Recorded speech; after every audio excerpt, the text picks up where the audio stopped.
Cayetano, binasahan ng penalty si Torre. You know our law, so walang violation. Opo. Okay. How about you, General Torre? May violation ho ba sa arrest or detention ni former President Duterte? No, sir. No, wala. Categorical, wala tayong violate na law. No, sir. Okay. Can I read to you Republic Act 7438? Section F, any person arrested or detained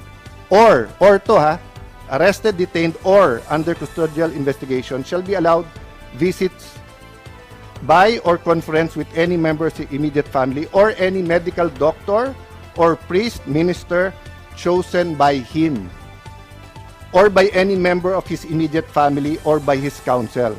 I saw the video, sir. President Duterte was asking for his own doctors.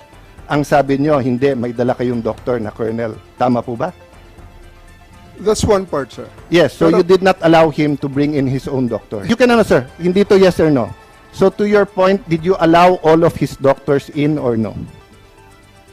Sir, we have substantial doctor. I think we have complied with 7438, sir. Okay, it doesn't say here substantial. It says complied with here, 7438, sir. no sir, ang sabi kasi dito, his choice, hindi nyo choice. Hindi nyo choice i-limit yung doctors niya. Ang sabi nyo substantial. So, I will clarify. Were there doctors that he requested you did not allow in? Yes I was or not no? aware of that, sir. Okay, you're not aware kung meron pinapasok o wala. Kung meron siyang ibang Okay. additional doctor, But sir. I saw the video wherein you're saying 2-star, ako na nagdedesisyon, I will not allow VP Sara in. Tama? Yes, sir. Okay. Hindi ba siya anak? Ang nakalagay dito, the person's immediate family shall include his or her spouse, fiancé, parent or child, brother, sister, grandparent, grandchild, uncle, aunt, nephew, niece, etc. Ang penalty nito ay 4 na taon ata na kulong.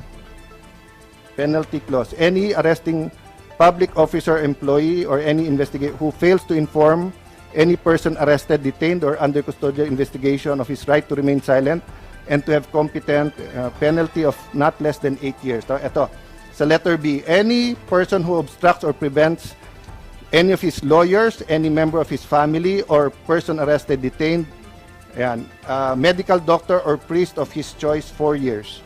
So, sir, you prevented VP Sara from entering.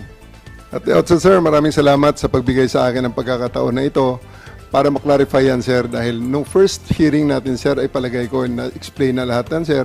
At nagkaroon ng napakaraming mga... Nung first hearing, sir, ang pinag-usapan kasi doon na lawyer, ako, upon looking at the Constitution, kaming mga senador, we cannot appear before the court but we can practice.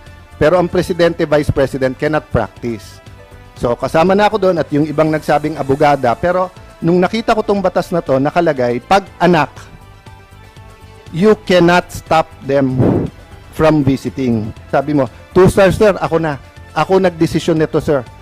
I don't know if you use the word ako mananagot. So, simple lang question ko, did you prevent VP Sara from seeing her father?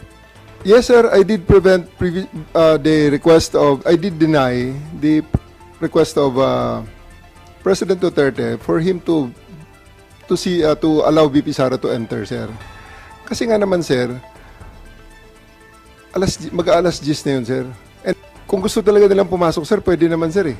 Kasi, Hinadangan mo nga eh, di ma'am, ba?